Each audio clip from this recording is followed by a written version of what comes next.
मनुष्य के बर्बादी के 8 महाकारण। आइए दोस्तों जानते हैं श्री कृष्ण भगवान ने गीता में स्वयं क्या कहा मनुष्य के बर्बादी के 8 महाकारण के बारे में। दोस्तों जानकर आप हैरान हो जाओगी। तो आइए वह कौन से कारण है जिससे मनुष्य अपना जिंदगी को बर्बाद कर देते हैं। दोस्तों अधूरा ज्ञान बीज के समान होता है। जानने के लिए वीडियो को पूरा जरूर देखिएगा। तो आइए भगवान श्री कृष्ण ने कहते हैं कि जो भी व्यक्ति क्रोध करता है, क्योंकि दोस्तों क्रोध के आवेश में आकर व्यक्ति अपने माता पिता गुरु का अपमान कर देता है। कभी कभी ऐसा होता है कि अपना माता पिता का हत्या भी कर देता है। इतना ही नहीं दोस्तों, अपना गुरु का अपमान करके अपना गुरु का भी हत्या कर देता है। तो वह व्यक्ति बड़ा बात नहीं समझते हैं। लेकिन दोस्तों ऐसा गलती हमें कभी भी भूल कर भी नहीं करना चाहिए, नहीं तो ये सबसे बड़ा पाप माना गया है। आइए दोस्तों आप जानते हैं भगवान श्री कृष्ण ने क्या कहा सबसे बड़ी बात बर्बादी का अगला महाकारण के बारे में। दोस्तों अगला कारण है लोभ, क्योंकि लोभ ही पाप का जड़ है। इसलिए हमें लोभ लालच में नहीं पड़ना चाहिए। और अगला बर्बादी का कारण है दोस्तों, सुनकर आप हैरान हो जाओगी। तो दोस्तों अगला कारण है अहंकार। आप चाहे कितना भी बड़ा क्यों ना हो जाइए, यदि आपके अंदर अहंकार है, घमंड है, तो आप बर्बाद हो जाएंगे। इसलिए दोस्तों कभी भी अहंकार नहीं कीजिएगा, नहीं तो आपको ले डूबेगा। जितना भी हो सके एक दूसरों से अच्छा से बात कीजिए। दोस्तों आइए जानते हैं अगला बर्बादी के कारण क्या है। दोस्तों अगला बर्बादी का कारण है कि कभी भी हमें आलस्य नहीं करना चाहिए, नहीं तो हम अपना लक्ष्य से पीछे हट जाएंगे। जो हम चाहते हैं वो हम नहीं कर पाएंगे। और हमें समय की बर्बादी कभी नहीं करना चाहिए। हमें उचित समय पर उचित कार्य करना चाहिए।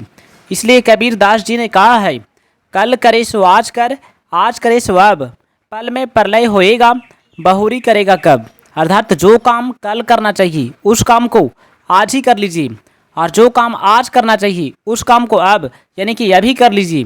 तभी अपना ज़िंदगी में आगे बढ़ पाओगी, कुछ भी हासिल कर पाओगी। अब आइए दोस्तों जानते हैं भगवान श्री कृष्ण ने क्या कहा सबसे बड़ी बात जो सभी को सुनना चाहिए। भगवान श्री कृष्ण कहते हैं कि मन वहीं लगता है जहाँ प्रेम होता है। जिससे प्रेम होता है उसका चिंतन अपने आप हो जाता है। चेतन और नित्य होने के कारण जीव यानी कि आत्मा का भगवान से संबंध स्वतः सिद्ध हो जाते हैं, क्योंकि यह जीव परमात्मा का ही अंश है। जिस मनुष्य का लक्ष्य सांसारिक धन संपदा के संग्रह और उनसे सुख लेना नहीं है, बल्कि एकमात्र परमात्मा को प्राप्त करना है, उसमें सांसारिक भोग और उनका संग्रह करने की इच्छा बिल्कुल नहीं रहती। जहाँ प्रेम होता है वहाँ मन तो लगता ही है, और जहाँ श्रद्धा होती है वहीं बुद्धि लगती है। ज्ञान और भक्ति दोनों ही संसार का दुख करने का समान भूमिका निभाते हैं, परंतु दोनों में ज्ञान के मुकाबले भक्ति की महिमा अपरंपार है, सबसे अधिक है। क्योंकि ज्ञान में तो अखंड रस की प्राप्ति होती है, लेकिन दोस्तों भक्ति में अनंत रस की प्राप्ति होती है। गुरु की सेवा करना शिष्य का कर्तव्य है। अगर शिष्य से अपने कर्तव्य का पालन न करे तो उसका नाम तो शिष्य रहेगा, पर उसमें शिष्यत्व नहीं रहेगा। गुरु का कर्तव्य है शिष्य का कल्याण करना। जब तक गुरु शिष्य से कुछ भी धन मान बड़ाई चाहता है, तब तक उसमें गुरुत्व न रहकर शिष्य की दास्ता रहती है। बाहरी शरीर और भीतरी शरीर से मन की शुद्धि का नाम शौच है। जल मिट्टी साबुन आदि से बाहरी शरीर की शुद्धि होती है, तथा दया क्षमा उदारता आदि गुणों से भीतरी शरीर यानी कि मन की शुद्धि होती है। दोस्तों जिनके साथ अपना घनिष्ठ संबंध रखें, उनकी सेवा करें, उन्हें सुख पहुँचाइए, पर उनसे सुख लेने का उद्देश्य ना रखें। एकांत जंगल में जाकर अकेले रहते हुए यह मान लेना कि मैं एकांत स्थान में हूँ, वास्तव में भूल ही है। क्योंकि सारे संसार का बीज यह शरीर तो साथ ही होता है। वास्तव में जब तक शरीर होने का अहंकार नष्ट नहीं होता तो सारे संसार से संबंध बना ही रहता है, चाहे कितने एकांत स्थान पर चले जाएं। भगवान के हर जगह सिर, मुंह, नेत्र, हाथ, पैर और कान है। उनका दर्शन कहीं भी किया जा सकता है।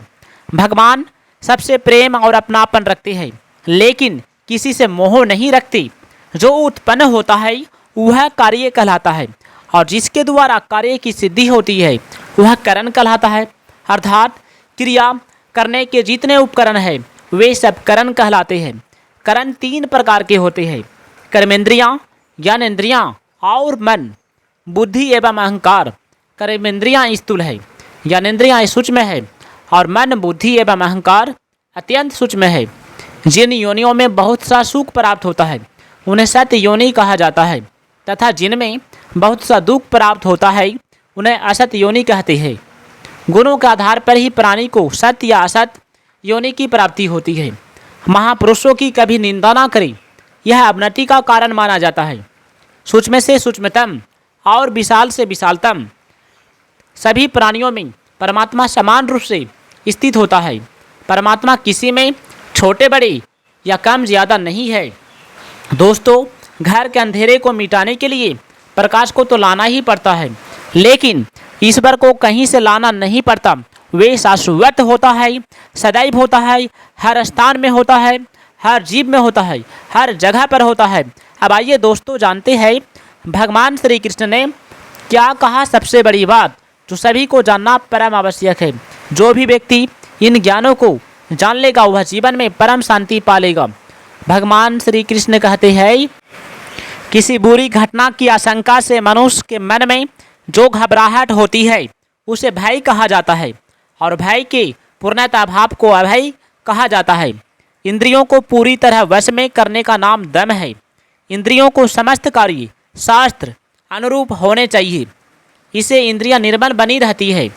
मनुष्य उठते जागते सोते बैठते चलते रहने पर हर समय भगवान के नाम को स्मरण में रखते हुए अपने सारे काम करना चाहिए। यह स्वाध्याय है, इससे मन शुद्ध होता है, इससे हमारा मन निर्मल रहता है, शुद्ध रहता है। जो मनुष्य सांसारिक सीमित पदार्थों को निजी न होने पर भी निजी मानकर आनंद पूर्वक भोगता है वह हिंसा होता है। दूसरों को दुखी देखकर उनका दुख दूर करने की भावना को दया कहा जाता है। महापुरुषों का साथ पाकर उनके प्रभाव से प्रभावित होकर साधारण लोग भी बुराइयों का त्याग करके अच्छा व्यवहार करने लगता है।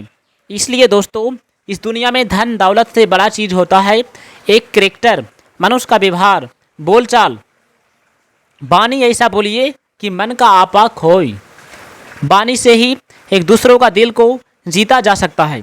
और कोई व्यक्ति ऐसा होता है कि ऐसा वाणी बोलता है कि ऐसा लगता है कि तीर मार दिया सीने में। इसलिए दोस्तों, हमें कठोर वाणी का प्रयोग कभी नहीं करना चाहिए, इससे आगे वाला को दुख मिलता है। आइए भगवान श्री कृष्ण ने क्या कहा सबसे बड़ी बात।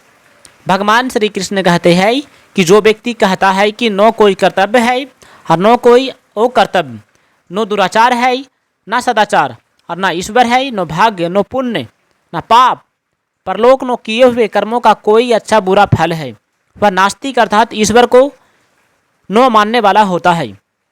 नास्तिक लोग ईश्वर, परलोक या मर्यादा से नहीं डरते। वे शासन, गलत लोगों और गलत प्रभाव से डरते हैं। कोई आदमी भगवान का तो कोई कर्तव्य का, तो कोई धर्म का, कोई स्वर्ग आदि का आश्रय लेता है। इसी तरह बुरे लोग भी कभी पूरी न होने वाली कामनाओं का आश्रय लेता है।